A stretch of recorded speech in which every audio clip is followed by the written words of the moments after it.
Hello and welcome to the Brooklyn Rail's 955th New Social Environment. I'm Eleanor, a programs associate here at the Rail, and today I have the huge pleasure and privilege of being your MC for a conversation featuring Kathe Burkhart and Jill H. Casid. We are thrilled to welcome poet Stephanie Young here to close today's program. Before we get started, the Brooklyn Rail acknowledges Black Lives Matter. Here in New York, we are on Lenape-Hoking, the unceded land and waters of the Wappinger, Canarsie, Munsee, and Lenni Lenape people of the Delaware Nation and Shinnecock Indian Nation. We recognize land acknowledgements are not a replacement for necessary decolonial work, but serve as a reminder of place, of the legacies of dispossession and enslavement that sustain and enrich the stolen land we are speaking from today. And now to introduce our guest and host. Kathe Burkhart is an interdisciplinary artist and writer. She's been the subject of numerous solo and group exhibitions across the US and internationally. She has published 4 books of fiction, in addition to a vast collection of poetry and essays. Her work is in the collections of the Stedelijk Museum in Amsterdam, the Whitney Museum, the Art Institute of Chicago, and SMAK Museum, among others. And our host today is scholar and artist Jill H. Casid. Jill is a professor of visual studies in the Department of Art, History, and Gendered Women's Studies at the University of Wisconsin-Madison. Jill is currently completing Necrolandscaping, the first part of a 2-book project on form at the edges of life. They're also the author of Scenes of Projection, Recasting the Enlightenment Subject, which was just published in Spanish also by Metales Pasados Press. Casid's work has been exhibited nationally and internationally, and it is such an honor to have you both here in conversation to talk about Kathe's amazing body of work. And I'll pass it over to you, Jill, with that. Oh, thank you so much, Eleanor, and welcome everyone. It's an amazing room and really excited to have this conversation. My name is Jill Casid. My pronouns are she, they.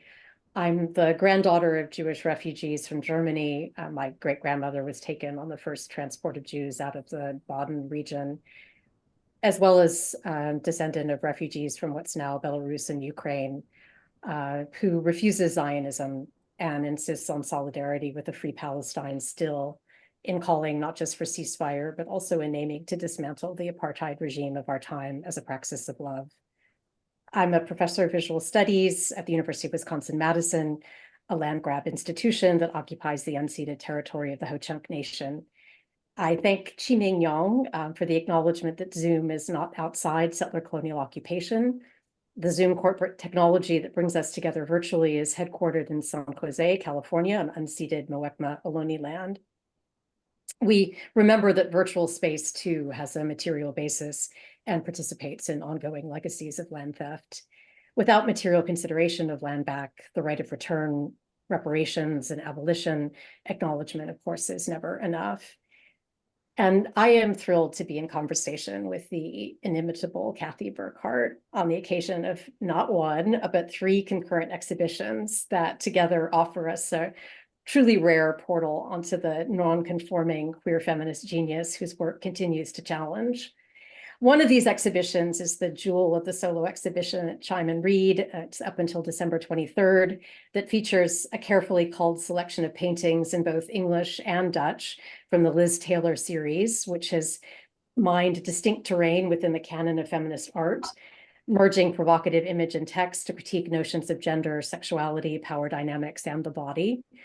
The other is the rigorously provocative exhibition, Life Work, of the Kathe Burkhart Papers at NYU's Fales Special Collections Gallery that features archival materials and new work, some of it being shown to the public for the very first time, drawing together drawings, photographs, writing, video, and 2 site-specific installations. That exhibition, Life Work, is on view by appointment until December 12, and I highly recommend making an appointment to go see it. And last but not least, the great independent Participant Incorporated is hosting online at Participant After Dark the video premiere of a durational literary performance that features Burkhart reading from her new book, Almost Heaven, in its entirety. The book is a collection of 20 interrelated stories characterized as full of Southern discomfort, mostly set in 1970s West Virginia, a place that's plagued by the dark side of the American dream. Transgenerational trauma and poverty, the ghosts of the Civil War, and a drug subculture that preceded the current opioid crisis but had no name yet. Together, this constellation of concurrent exhibitions begins to do the almost impossible task of doing justice to a polymath, working as thoroughly in visual art, video, and performance as literature, to work the still critical edge where the seductive allure and lure of carefully devised form meets this real sear of truth-telling. So I'd like to start with what we might call, Kathe, your rigorously lush aesthetics of noncompliance by way of your solo exhibition. Then we're seeing some installation shots of that via this PowerPoint. The exhibition, Kathe Burkhart at Chime & Read, that showcases a dozen major paintings from your best known work, even what's become, we could say, your signature, the epic Liz Taylor series that you began in 1982. These are culled from across your career. The large mixed media collage paintings at Chime & Read range from the 1988 Mindfuck, 1995 Fuckface, and 1999 Tough Titty to the 2021 Hot Shit, 2020 Fucked, and 2022 Pussy Whipped. They photograph, as we can see in this PowerPoint, deceptively well with their black outlining, brilliant color, bold calligraphy, and flagrant fluency in the double entendre that you work in Dutch as well as in English. I especially love, is it tong, which, as I understand it, is a particularly rude way of, okay, thank you. Thank you. It's a particularly rude way of referring to an aging woman, analogizing her perhaps like the battle axe in English to a pair of pliers to raise the specter of the wire cutter wielding, castrating bitch. And I say that they photographed deceptively well in that without seeing them in person, one might miss how they're built up. And we can see that especially well here. Encrusted montage, not just out of image meeting word, but material stuff. Fencing material as in sick puppy, others faux fur, glass, temporary tattoos.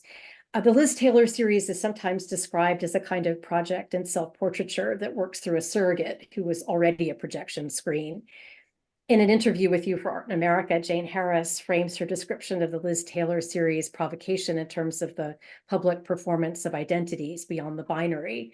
And to quote Jane, quote, whether brandishing a whip, screaming obscenities, or possessing a dick, Burkhart's Liz presently explores femdom fantasies and evokes the artist's genderqueer identity as an intersex woman. Artist Katie Nolan included Tough Titty along with Busted and Back at You, the exhibition that Nolan curated on your work they described admiringly as confrontational, and spoke of your use of the Liz Taylor persona as a, quote, living repudiation of the fallacy that appetites are the province of men. You've talked about wanting to represent a kind of woman who wasn't represented, who wasn't complicit, who was a non-compliant subject, gender non-conforming, a non-compliant subject with agency. And you've gone on to say that Liz Taylor is not you, but that Liz Taylor is a good container for me to dump all that personal history into because she's unashamed of having appetites for sex, for food, for money, for all the material things that we associate with hedonism. So in a sense, you go on to say it was like an unapologetic hedonist and a linking up of a punk sort of resistance. You've also described yourself as an anti-formalist. So all of that is a way to ask if you might speak to how you approach that punk sort of resistance or aesthetics of non-compliance in your work. I see it as not just about what you represent, but also about your style and the how of your method of refusal. That may be a refusal to comply even with what we might expect of the woman artist or the feminist artist, especially to be or do, but is arguably not a refusal of a certain rigorous attention to how you do your anti-form. So I was wondering if you could talk about your aesthetics of non-compliance. Sure. And Jill, thank you so much for the acknowledgement, the introduction, and for your really thorough and multi-pronged question. I think there's a lot of problems with work by women artists that often get construed as feminist. For example, you see the problem in sex segregated shows where the common denominator between artists is a shared body part rather than a shared aesthetic. Often a fundamental difference between femininity and feminism becomes confused and conflated, and a certain kind of expressive representation that often reflects the gender conformity that people are most familiar and comfortable with sort of rises to the top. And I don't fit into that. I'm not made that way. My approach to form across disciplines is one of fluency, and to have competence mastering the particular discipline. Then I can turn it inside out. Only by knowing the rules am I able to break them and knock down my notes off the table. Sorry for that. It's rather makeshift here. No, I feel like aesthetics of noncompliance will just knock the tools off the table, start over. Yeah, right. So, but I make paintings that sort of look like photos that come from photos, and then I make photos that end up looking like paintings. So creating layers of meaning, both formally and conceptually, helps to keep the focus on the ideas in the work. And often it's about breaking down complex ideas with a kind of compression that's both formal and emotional, that draws in the viewer and or the reader. And then the fundamental question is always, of course, what specific kind of form does a particular subject demand? I love that question. I mean, I feel like that speaks especially to the rigor of your work, that you deal with very hard subjects and find so many different forms in which to help us navigate them. And that navigation, when we spoke most recently around your exhibition at Fails, I found myself wanting to make not just thematic, but formal connections across your polymathic practice, making connections between the paintings and the drawings, between the photographs and films and performance, but also your writing, including the chocolate haiku, the haiku in the foam puzzle pieces, but also your novels and short stories. And you've repeatedly warned me against, let's treat each, as its own form. And I respect your refusal, in that when I thought some more about it, I could see how that could be flattening, or worse, a reduction of the reach of your work, in that, one of the risks of connection would be to reduce not just the ambition, but the contribution that each makes to their respective fields of visual art, film, literature. Thus, I wonder whether we might talk about the importance to you of range. I'm reminded here of how rare it is to see a woman artist credited, much less applauded, for appetite in another sense, the appetite of mind, of creativity, of ambition, which is perhaps why I've always adored Wayne Kestenbaum's description of his identification with another non-compliant subject of great appetite, Susan Sontag. To quote Kestenbaum, Susan Sontag, my prose's prime mover, ate the world. In 1963, on the subject of Sartre's Saint Genet, her finest ideas occasionally hinged on gay men, she wrote, corresponding to the primitive rite of anthropophagy, the eating of human beings, is the philosophical rite of cosmophagy, the eating of the world. And then Kestenbaum goes on to call Sontag a cosmophagic. Cosmophagic, Sontag gobbled up sensations, genres, concepts. She swallowed political and aesthetic movements. She devoured roles, diplomat, filmmaker, scourge, novelist, gadfly, essayist, night owl, bibliophile, cineast. She tried to prove how much a human life, a writer's life, could include. Like Walter Benjamin, she was entranced by multiplicity, and like him, she was an aphorist at heart, honing pluralities down to terse sentences, not without Jamesian evasions and excesses. Again, Sontag on Sartre's Genet, quote, jerking off the universe is perhaps what all philosophy, all abstract thought is about, an intense and not very sociable pleasure, which has to be repeated again and again. Thus, in her Yeatsian tower, she wrote, reiterating she made writing's asocial motion pornographic, a subject on which she dilated in her essay, The Pornographic Imagination. Remember, she was no stranger to Mapplethorpe's milieu. And in a way, I see the painting in the Chime Reed show, especially Hot Shit, as speaking to this unabashed appetite. But within one field, painting, perhaps maybe it's actually the show It Fails that comes closest to mapping the, if I might call it that, cosmophagic range of your own work. And I wonder if you might speak to the importance of working big and also wide across fields, still often held apart and thereby, in a way, refusing to be boxed in, contained, made smaller by the demands of specialization. Well, claiming, using scale is a way of claiming space, first of all, and regarding Sontag, I'm a huge fan, though I do have to say that I like her nonfiction better than her fiction. I'm sure people will have similar opinions about my work. Like they like this, but not that. I think there's a certain performativity in Sontag's writing and in her personhood that I find very relatable. I loved her diaries, by the way. They were fantastic. The first 2 volumes, I don't know if all 3 are out, because maybe there's 1 I haven't read, but 2 I have.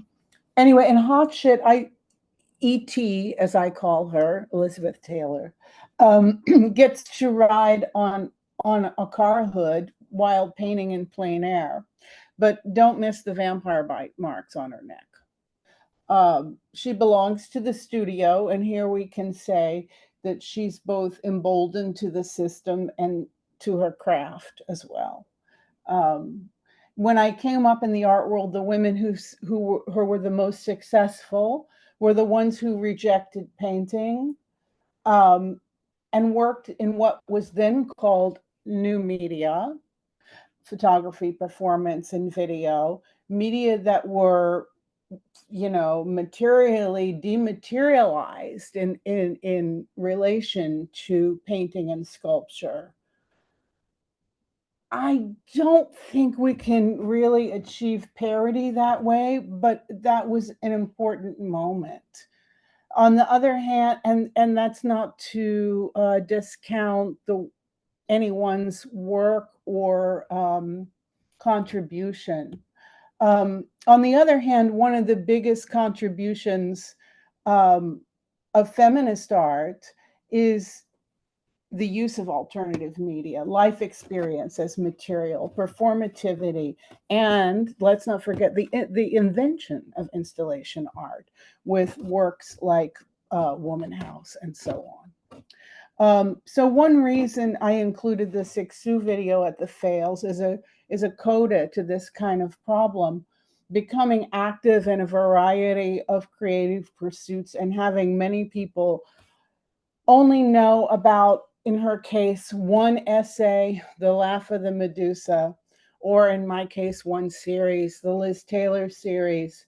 And this multiplicity with regard to form and discipline, I would argue, is really the native terrain of women. And it's perhaps not been incorporated into the unitary master narrative, which is why it's so important for other stories to be told, old forms to be detorned, using the situationist term of detornment.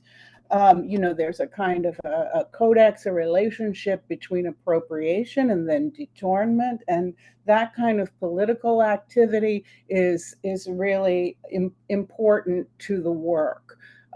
This is what saves it from, a kind of a personal solipsism. Although I must say the last year, there's been so much hubris, I'm quite sick of myself. Um, yes, as you suggested, to take up space that one's work and ideas demand is really important part of visibility. But on the other hand, maybe I'm just a Gemini, a jack of all trades and a Jill of none. It depends on who you ask, I guess. Well, I like to think that maybe there's a Jill of all trades too, but but I also think that there's a really exciting and important what we could even call crip feminist critique that is happening here, and really asking us to question what is our concept of mastery, and maybe that's something that we need to be taking apart as much as you take apart other systems. And at the same time, I just also want to say that the marvelous puns and double entendres everywhere in your work feel as though they call for more attention. And so I'd really like to turn here to your use of language. Much of what's written about your use of language and your visual work focuses on the expletive, as if what primarily distinguishes your use of language would be the foul or the excessive and expressive. One review, for example, credits you with having invented a visual language, but then proceeds to restrict that invention to puncturing misogynistic stereotypes, which you certainly do, but that's not the only thing that's happening. Arnisa Zecho has recently written, and I love this part of the essay for your recent Amsterdam show, my uneasiness, she writes, with unarticulation could find a place of belonging among Kathe's characters and the painted words. Cut me a fucking break. Sick puppy, fucked, pussy whipped. I want to scream these paintings. They touch my skin as if they were made of silk and leather. The paintings and the words help me reflect on how order and discipline are experienced as everything is about to disintegrate and change. And she wrote this in the midst of pandemic lockdown. And much as I love what's happening in, with language in the Liz Taylor series, what most recently just stopped me cold was your reading of the line in Almost Heaven, the film performance that's screening now on Participant After Dark. And it's a line that makes a key appearance in the short story Love Child, which is the second in the reading. It happens before you turn to talk about your diaries or journals. And you say, you cannot write your own epitaph. But in a way you can, and you have written on being close to death, on abuse, on incest, on talking back, on turning the main colors of traumatic memory, the red, black, and teal of your recollections of the experience as a child, undergoing emergency surgery from having your flesh torn open nearly to the ligament by a dog. And you talk about turning those colors, the red, black, and teal, into a palette for your paintings. You write about the power of imagining yourself a mermaid. You write on using your writing to write yourself into being, on writing as a kind of becoming, if not a resurrection, then a way of writing with your mortality, with your undoing, and into being. In a way, we could say that you were doing auto theory before it had a name. I'm wondering if we could talk here about your journals that are on display at Fales, and your use of the diaristic more generally as a way of making a language in which you could be, as you put it, a deviant without a name. And just to add there, I mean, I'm certainly not sick of you in that what you do with the personal, I think, gives us all a particular kind of, breathing and being space that feels, absolutely vital. So anyway, I long build up to ask you about your use of language, and especially the diaristic. Sure. Writing is a way to survive. and it's a way to claim the authority of your own experience, the value of your own story. The way that I work is intrapersonal and kind of reconstructive. And it's involves a testing of my own memory, which I can never be sure of. So I need to write stuff down. And that's what draws the work away from nonfiction towards autofiction, because it's a way of recouping the self and organizing memories, and a way to rewrite trauma in some cases. And then there's a deep interest in human character and what motivates it, and how the interpersonal radiates the political. And I think that both diaries and the epistolary form, which is writing in letters, are ways of breaking with traditional narratives, although we're losing the epistolary because it doesn't really, it's just doesn't translate very well digitally. You know, it's completely different. To sit down and write a letter by hand is a very different thing than writing a letter on the computer, I find. It's much, yeah, it's like putting something in between you and the other person, where a letter is a really direct address. Also, it's material. You hold it in your hand. It's the same thing with a diary. You hold it in your hand. You hold a pen in your hand. It's the most basic thing, the most basic form of expression. So we don't have that many diaries of women artists, for example, because women don't have the time or the support. We have Sontag's, which I loved. We have Marie Bashkirsteff, which probably nobody knows about except for a bunch of specialists.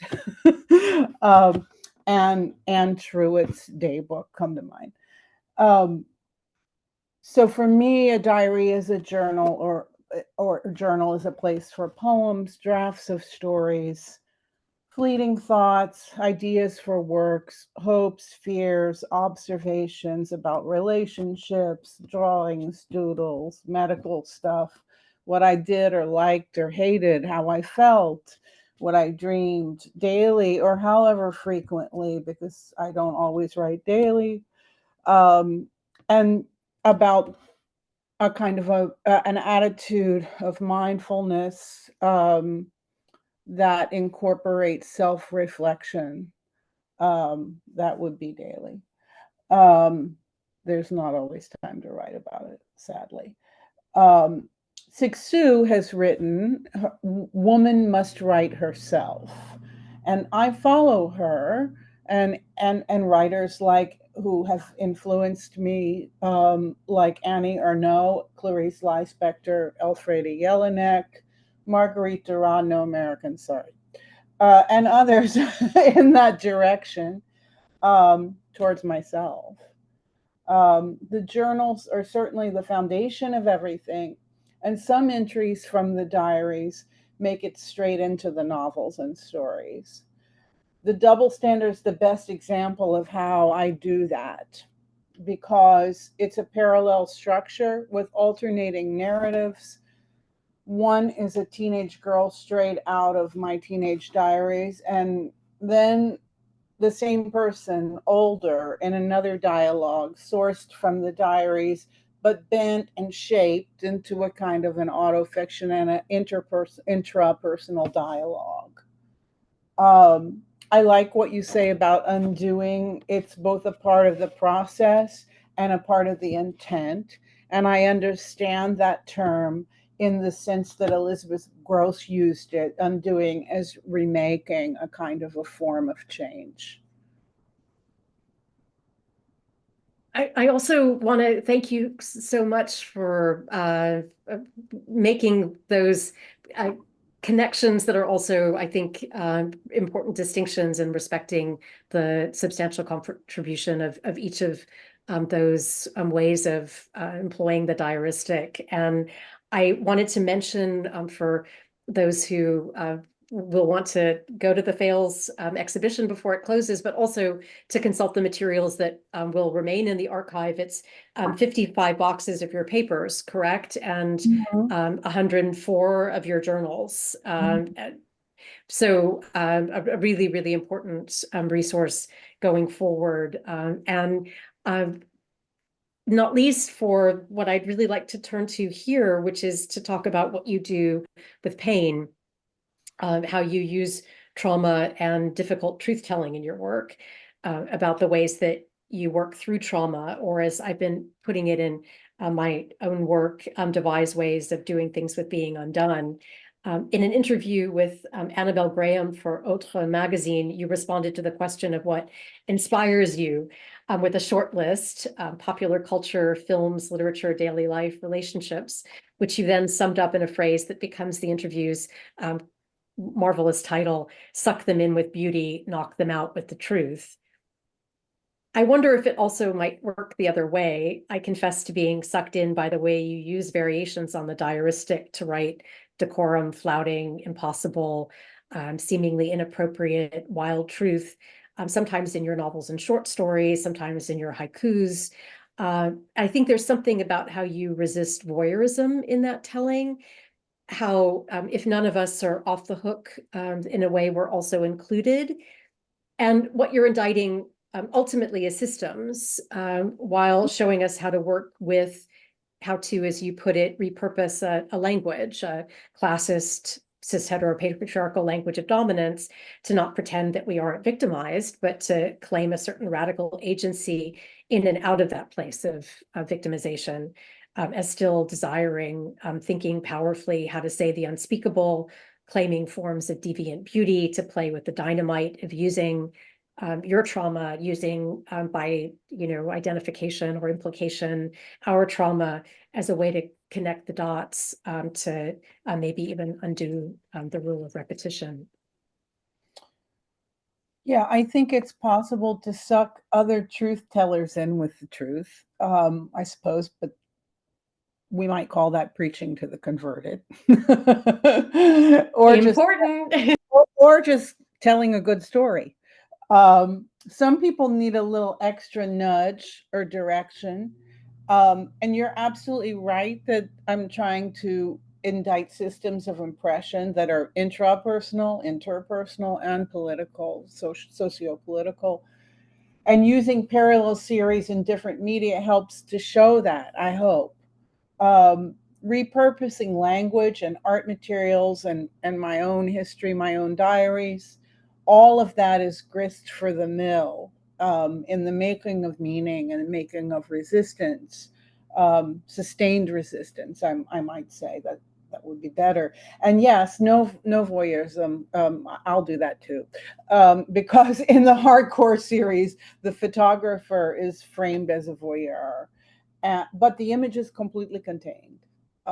It's like a still life. Nobody gets off the hook, including myself. I'm a pretty harsh critic of myself. And that's right. And it's very important to me to utter what isn't being said, to make images of what isn't seen, of what I'm not supposed to know, and of what I'm not supposed to show. Well, and Eleanor, I was wondering if we could pull up the, I know we've got a couple of the hardcore images at the end of the PowerPoint, I think, and these give you a sense of that reflective framing, so that you're there, but we don't see, interestingly, I think, enough of you for us to block a sense of our potentially being reflected. That is, that we can see that there's a form reflected, but it's not exactly your image. And I think it's a really interesting device you use here. And I think also a little bit in the, I think we've got two, Eleanor, is that right? Yeah.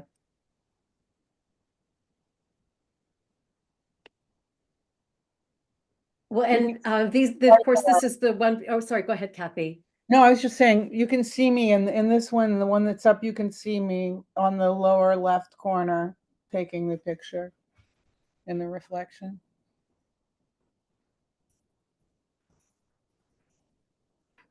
Yeah, and I feel like that it sets you up as part of it, but in a way, the reflection also, yeah, it includes us with you. And in that sense of, being with you, I was hoping we could take a last turn of our conversation before we open to questions to gesture to, of course, what even 3 exhibitions can't hold, right? So we don't have on display right now the torture paintings. We don't have the number portraits. We, don't have the photographic nudes. You've also been documenting Pride in Amsterdam. Also, continue to write. But even with the show at Participant, there's still a tremendous amount of your work across media that's awaiting its major retrospective. And with that, I would like to end on the future, on where your work is going, but also on your legacy. The exhibition at Fales that we can see here, the current exhibition at Chime & Read, emphasize your work as part of the canon of feminist art. The framing at Chime & Read refers to the Elizabeth Taylor series as mining a distinct terrain within the canon of feminist art. And they're, of course, not the only ones. Many have placed your work in a history of pop, post-pop, feminist work more generally, but certainly feminist conceptual work. It's been mentioned that, and it arguably has to be brought into the room. It's the elephant in the room, right? That problematic designation of bad girl artist that has stuck to you, as you've put it, much like the jellyfish that stuck to Cixous via the laugh of the Medusa. Mm-hmm. And what people may not know is that the designation of bad girl artist or bad girl art was coined by and first used in relation to your work. And specifically by Helena Kontova in the 1990 feature flash art article, Bad Girl Made Good. And the cover of Flash Art was one of the Liz Taylor series paintings as well. And in that context, Bad Girl was a way to describe the radical agency of claiming a pro-sex feminist position that fuses glamour and intellect. And I wonder if we might go back further to go forward. At the center of life work at the Fales is your video, in which we see and hear Hélène Cixous addressing us still and now. And yet, of course, the essay that stuck to Cixous, The Laugh of the Medusa, that was translated into English in 1976, has had a tendency to overwrite her career, though I'm not sure how many of us know it or read it. And so I went back to it again and think that it's exciting for us and important for us to think about how even its first line does something pivotal. Cixous writes about women's writing, but says, I am going to write about women's writing, about what it will do. And that the emphasis is not just on doing, but on a future that's not determined by the past, as she also puts it, seems especially vital now, perhaps especially for you, Kathe, as an artist with a tremendous, as we've been emphasizing, wide body of work, entering collections in ways that are both important for ensuring a legacy, and yet one could also say potentially threatened by that inclusion if the price of inclusion were to be tamed or defanged by it's being positioned as somehow only fitted into a history and not still being both produced by you, ongoing, and affecting what will be, and even in the future perfect of what will have been. So that was a way to ask if we might speak here to your vision of where you'd want to see your work going, and to speak, frankly, of what it will do. Okay, thanks, Jill, for mentioning the original context of the bad girl moniker. That's really important because it was a very good article, but where the term went, both in contemporary art and in the culture at large, was really regrettable. And about that, in a lecture on my work, I've written, pro-sex feminist bad girl beauty is wildly threatening to some people, but combined with brains, it's dynamite. Elizabeth Taylor played the role of a dominant woman in countless films, for example, as Cleopatra, or as Kate in The Taming of the Shrew, or Gloria Wandress in Butterfield 8, when she grinds her spike heel into Lawrence Harvey's foot. I mean, she pays a price for this kind of agency as well, I might add. For me, the idea was meant to be about radical agency, phallic women, and non-compliant subjects, repurposing language in media, resisting homogenized stereotypes, and representing strong, sassy, gender non-conforming women. But we didn't have any words for it like that back then when the article was published the way we do now. We were nameless deviants, and everybody knows nameless things don't really exist, right? There were only words to describe gay and straight. There was no talk of queer theory, a spectrum, power exchange, intersex, gender variant, or phallic females, let alone queer heterosexuality.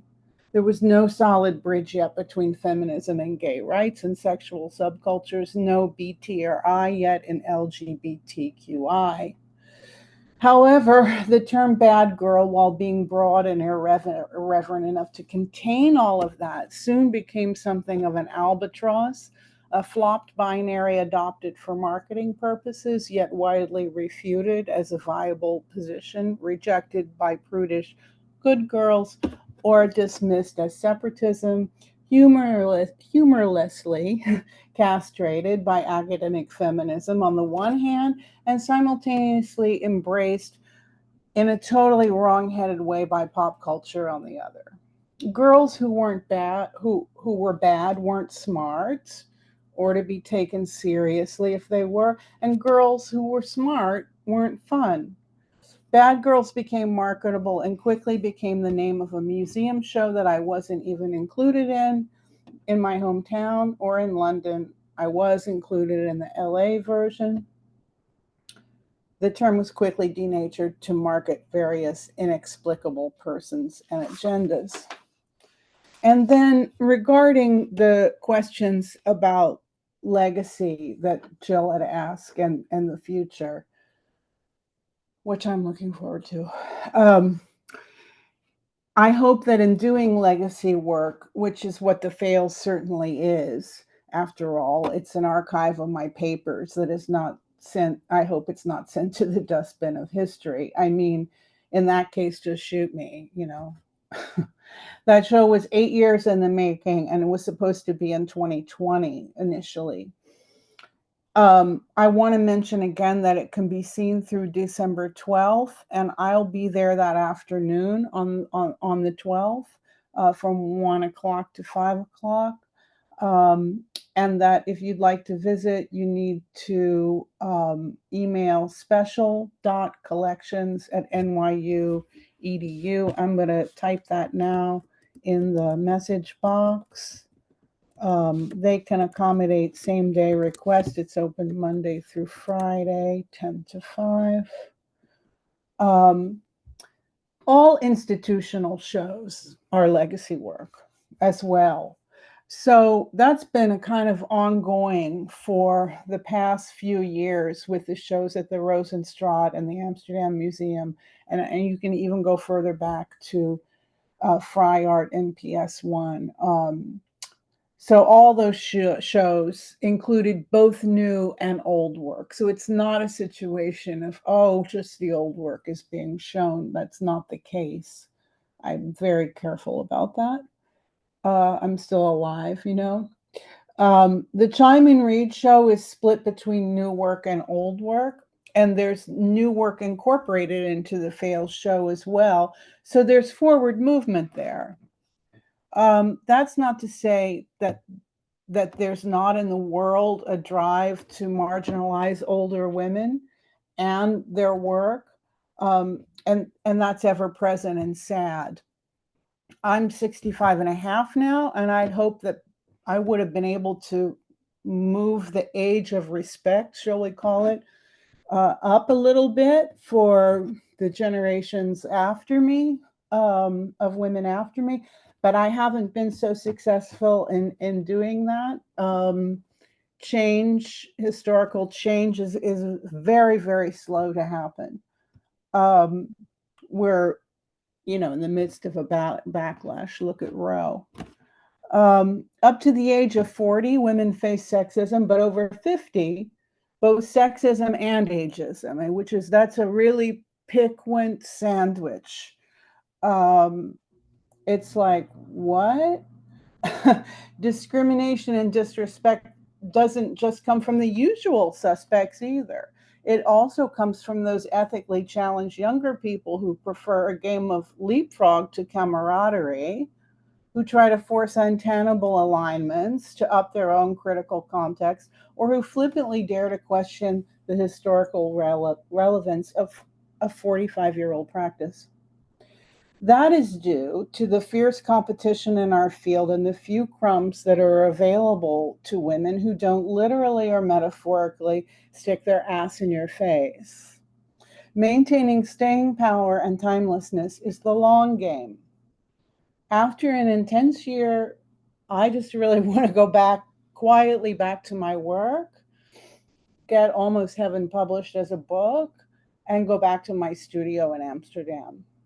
You really never know what will be next, no matter how old you get. You just keep going, and that way you move forward. That's really more than the half of it. Well, please keep going, Kathe. We need you to keep going. Thank you, Jill. Yeah, and we can't make judgments, I don't think, yet as to how far you will have moved many things, including the age of respect, in that, as you say, still alive, still working. So I was wondering if, on the note of having Almost Heaven published, before we move to Q&A, if we could, we picked a short clip just to give you a little teaser taste of Almost Heaven, which you can watch on Participant After Dark. And I want to do a shout out here to Itziar Barrio, who worked with you on filming this durational performance. And we've got just a clip from the Beware of the Dog, the first of the stories. It was so excruciating that the room spun in a kaleidoscope of red, black, and teal. These colors embedded themselves deep into my brain and years later found their way into my paintings. Suddenly, my hysterical mother burst into the room like a banshee, disrupting the doctors who were stitching me up. She had to be escorted out by security. I was told that the dog bites came just a hair from the ligament in the back of my knee, and that if they'd been any closer, I would have been in a wheelchair for life. I had nearly been permanently disabled. While my leg was healing, which would take many months, I had to remain partially immobilized and walk with a crutch. I was confined to the house with a bandage and not permitted to walk. I had to keep my leg extended and avoid bending my knee so that the wound would not tear deeper into the ligament. If you bend your leg, you'll never walk again, my mother cruelly threatened, frowning at me. The unwanted child had become quite inconvenient. I retreated into my own private fantasy world and pretended I was a mermaid whose legs were good for nothing but a scaly tail. My sister made me a huge tail out of fabric and stuffing in her high school home ec class out of fabric and felt. I pretended my name was Melody Mermaid.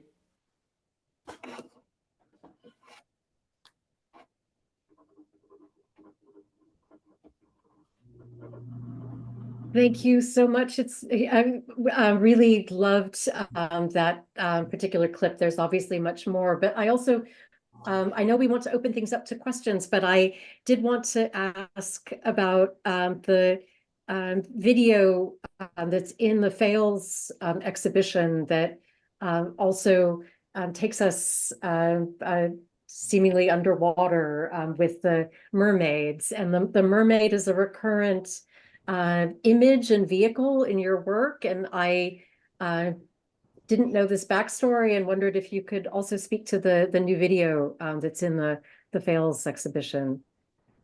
Yeah, the mermaid recurs a lot. I mean, and then the mermaid recurred in the like about 2010 in the figure of another person. Like I related it, I still do relate it to myself, and I probably always will, but then I had my own mermaid. So there's that too. And then it's a little bit different. And I Touch the Air, which is the most recent work in the Fail show. That's like from 2020, 2021. I shot it in 2019, and then the editing was later.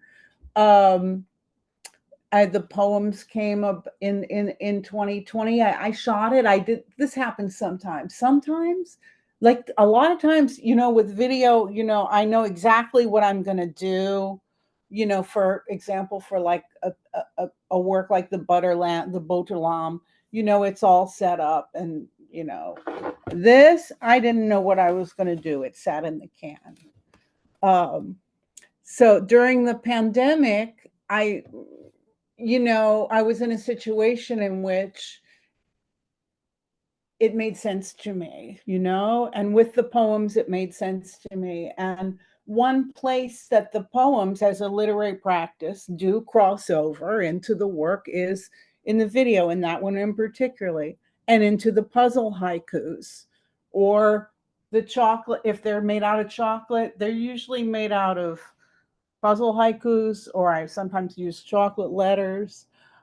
So in that way, that's a seamless transition from literature to a visual image, or the incorporation with visual images. And the poems stay poems. You know what I mean? They stay poems. They stay literary. They don't get mangled somehow. And those are the only ways that I've been successful, in incorporating literary material into a visual object, so they're important to me in that way. I couldn't do that with narrative. There is an obvious performativity in the readings, but that's secondary to the writing itself. But there's a performativity that links all the work. That's the huge connector, between any discipline, I mean, it's me walking naked, taking photographs of naked people, it's me, standing in the window. It's me, it's me as E.T., all these things. Always searching for vehicles for that.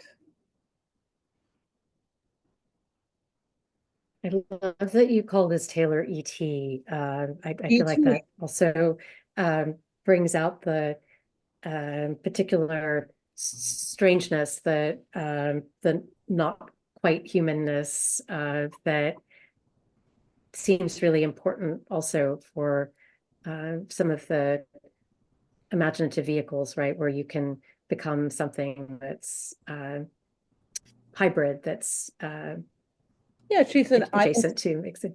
She's an icon, you know. It's not like a real person. It's not a portrait of a real person. So it's an icon. Extraterrestrial.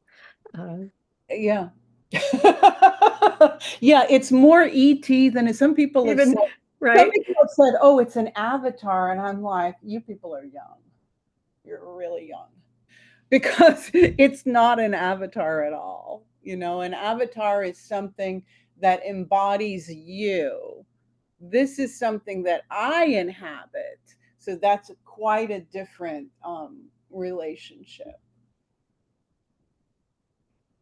Well, that seems a really, really fundamental distinction. And, you know, with the way that you use the mermaid, that also seems so close to the particular fairy tale, right? I mean, you know, it's the question of whether or not you have legs and voice and what you may have to give up or refuse to. And yeah, what do you have to give up to have agency? What do you have to give up to walk on the land? What do you have to give up to have love? You know? That's you know, there's a reason. There's, you know, that's why we have stereotypes and fairy tales and these kinds of narrative forms for common human dilemmas. And they're full of meaning, and they're just waiting for you to unpack them.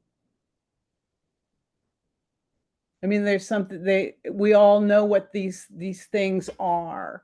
And so that connects us, and that enables me to deconstruct them and try and shake things up a little bit.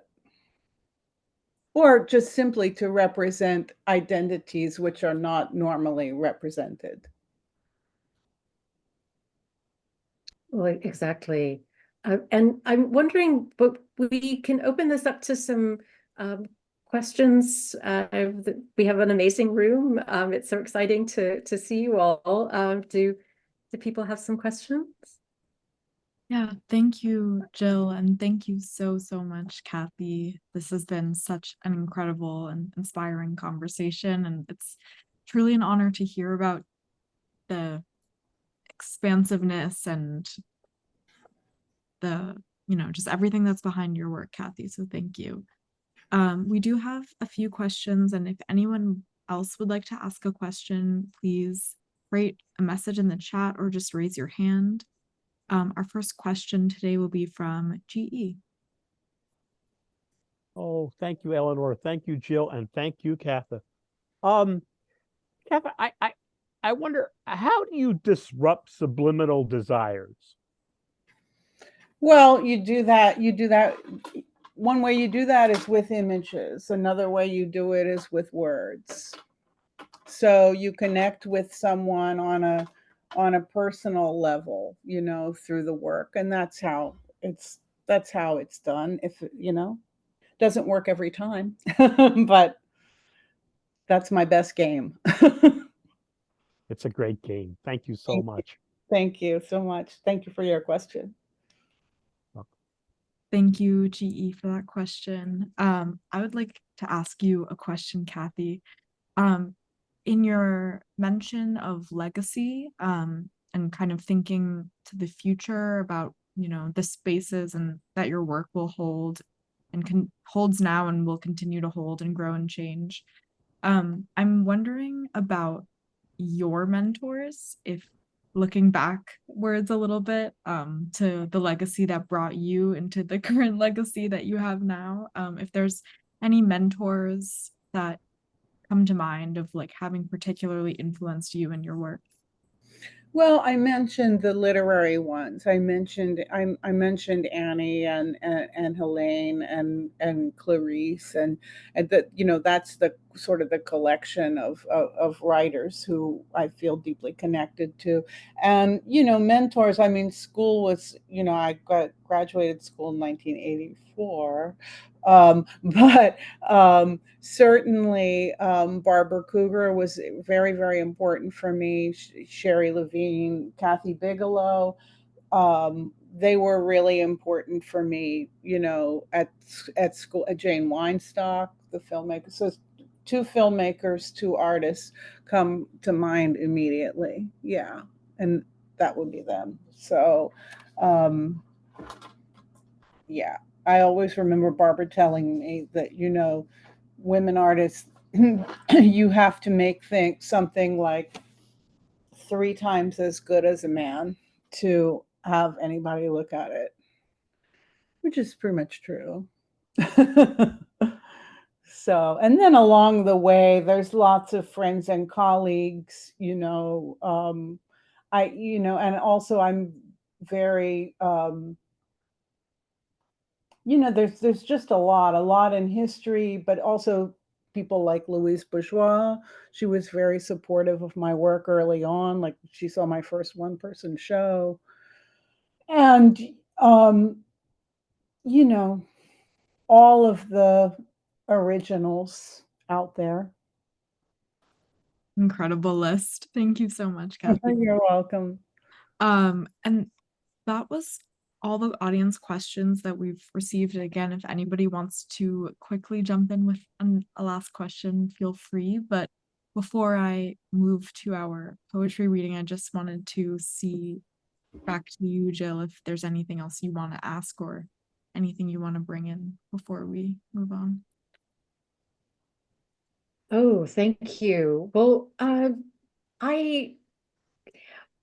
am still cycling back to the conversation that we had around your fails show, and I loved that you called the particular.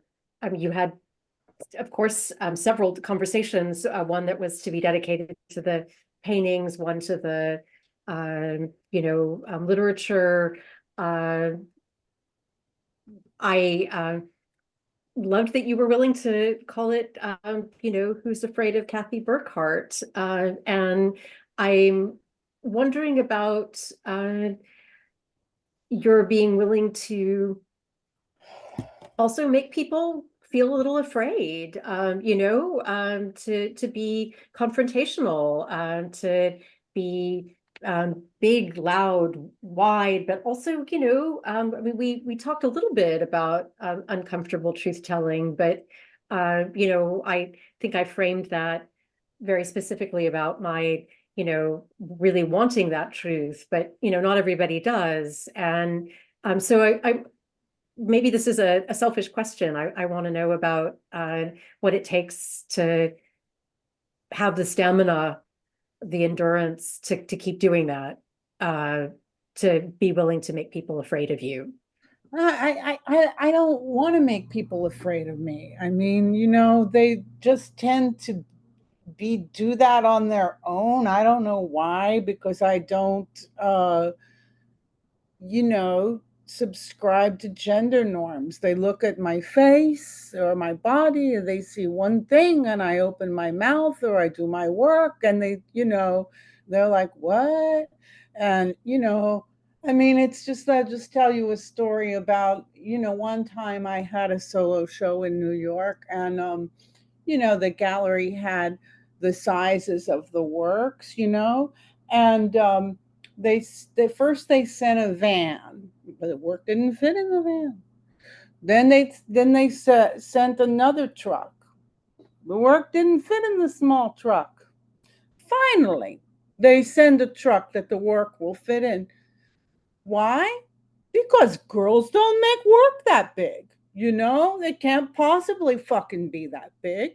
And I get that all the time in various forms. I do not try to be scary. There's just, I don't know. I know there's more of me out there, or people like me out there. So I don't set out to be scary at all. It used to really upset me And now I frankly don't give a fuck. As far as using Who's Afraid of Kathe Burkhart, obviously that's like a joke, playing on Who's Afraid of Virginia Woolf, which is like my favorite E.T. movie, in which she is, you know, out of control for half of the film, but you know, it's an amazing performance, you know.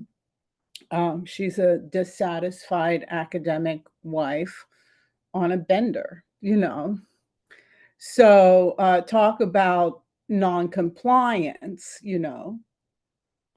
So no, I don't intentionally mean to scare you, you know. I mean, it says more about people who are afraid than it does about me. So I don't know what you're scared of, you know what I mean? Because truth telling is my thing, and if people don't want to hear about truth, or then, you know, I'm not the artist for them. They should look at work that doesn't have content, that is just strictly form, and they'll be more comfortable. But that's not my practice. My practice is to make you think, and make you situate yourself in situations and come to kind of ethical and moral decisions through your own identification, you know. That's why it's so important, why the when I do an exhibition, that the arrangement of paintings is done by me, because the juxtaposition of images beside each other create a syntax. They work like language. They have language in them. They work like language. And, you know, legacy wise, yeah, the great work would be to organize a show where the paintings installed by me would be installed thematically. Like you would have, you know, death, illness, love, all of the great human, you know, moments, you know, and organize them like that. And that's like the great work. Then it becomes a kind of a visual autobiographical corollary to the rest of what I do. And that's really, you know, I hope I'm able to make that, given the opportunity to make that arrangement before I die, because nobody else could possibly make that arrangement. So, you know, because they're not living inside my body. So that's yeah, love to do that. Well, putting that intention out into the universe. Yeah, well, I didn't mean to go there, but you know, you provoked me to think about it. Yeah. Well, Yeah. I'm imagining it already. So You know, yeah, you know, right. that's the way it should be done. That's really the way it should be done. Well, and to be very concrete and specific, then you would mix up the series. So you would show some work from the Liz Taylor series No, intermixed I'm with about the Liz Taylor series the Liz Taylor series by itself. Okay, by itself, but grouped I've done thematically. lots of shows, most of them in the EU, with each work mixed with other strands of the work and Right. ongoing series. Because what I do is work in overlapping multiple series. It's like this, you know, they're extended, long-term, ongoing. You know, some stuff dies out, like for example, the torture paintings, they die out when that personal history dies out, you know. So it has its own its own obsolescence is, you know, built into the series. So, but that idea about that's the proper way that the Liz series should be shown, I mean, that's what should be done. But that's super fascinating too, in that you talk about using seriality formally, but then in a way, then the Liz Taylor series is also its own life work, and it almost has a life that goes through different phases and would have a terminus. I think that's really interesting.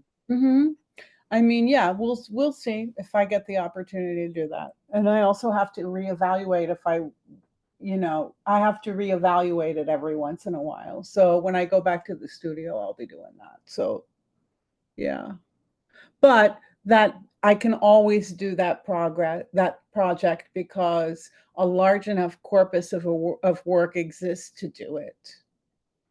So it can be done someday. Another day. Well, the material intention is out there, so yeah. No, I can imagine it happening already. I've been thinking about that for a while, but it is what it is. It comes when it comes. That's all. So then that'll give me a chance to narrativize it in a way that is most meaningful to me. Because when you hand it over after you die, well, first of all, you better hope you have a good executor, and I do. Then people can just do whatever they want with your work, I mean, and that's a problem. That can be a problem. That's a problem with paintings, that's a problem with paintings. That they can be, basically, it's like you have puzzle pieces and you hand over the puzzle pieces to someone else, and then they put the puzzle together their way, So anyway, yeah. That's a whole huge big topic. I know I have to shut up now. Thank you for the opportunity to discuss it. No, thank you so much, Kathe. And Jill, that was such a great question to wrap up the discussion with. So thank you for that. Again, this has been so incredible. I know there's a lot of audience members here who have been really moved and inspired by this conversation. So just huge, huge thanks to you both, Jill and Kathe. We do have a tradition here at the Rail of concluding our events with a poetry reading, and today I am so excited to welcome our poet Stephanie Young to the stage. Stephanie Young's books of poetry and prose include Pet Sounds, It's No Good, Everything's Bad, and Ursula or University. Her writing on small press, culture, and social movements has appeared in the Los Angeles Review of Books, The Bigness of Things, New Narrative and Visual Culture, and other publications. Young teaches writing at Mills College at Northeastern University. She is a member of the Krupskaya Books Editorial Collective. Stephanie, thank you so much for being here today, and over to you. Thank you so much, Chloe. Thank you, everyone. It's been a real honor to be part of this conversation today. And well, I will just say I am really moved to change what I'm doing, what I was going to do. It's going to be very brief, but I'm thinking about this notion of the non-compliant subject. I don't know what the adjective was around desire. I was on the phone at the beginning of this, but I've been, anyways, a lot of this has been resonating with things that are very close to me. And so I just really appreciate the conversation so much. And I was going to read from a work in progress that's about plant medicines at midlife. And I was going to read a part that narrates a death of someone who I love very deeply. And it seemed egregious to me to read about that death that was eased by medicine and hospitals when we know what's happening right now in Gaza. So this conversation, I come to you today from the unceded land of the Chochenyo Ohlone in Oakland, California. I come to you in solidarity with the people in Gaza and with all those who are calling for a ceasefire and for a free Palestine. So I'm going to read three poems for you today, two by non-compliant subjects who are dear to my heart, who wrote these poems in the late 80s. The first is by Alice Notley from The Descent of Alette. A car awash with blood, blood at our feet, and I and others have small springs of blood from our feet and knees. There is an inch or two of blood all over the car floor, replenished periodically by our body springs of blood and trickling out the door when it opens at stations. The tyrant sends a hologram, a life-sized hologram of himself into our car. He stands mid-car and says, "The blood at our feet has cost me so much. The blood at our feet has cost us so much. To clean this blood is difficult, to clean the car. There is a litter of things in the wash of blood. I see sanitary pads, Kleenex, black blood encrusted old bandages, an old black suitcase spills out, torn men's clothes and frayed towels. The hologram tyrant says, 'Here are my tears,' holds up his palm. His tears are small drops of jade, red and white jade. His tears have turned to jade. They will be placed in a national museum. There is something in my ear. I pull it out, a white cord, a long silk cord. I pull it out and hear our blood. It hums, a unison, one note loud, a sheet of sound. It hangs there, sad insect noise, insect-like, our blood. And this is a poem by Diane de Prima, another poem from the 80s, from, if you're familiar with her revolutionary letters. This is another revolutionary letter, 1988 Gestapo poem.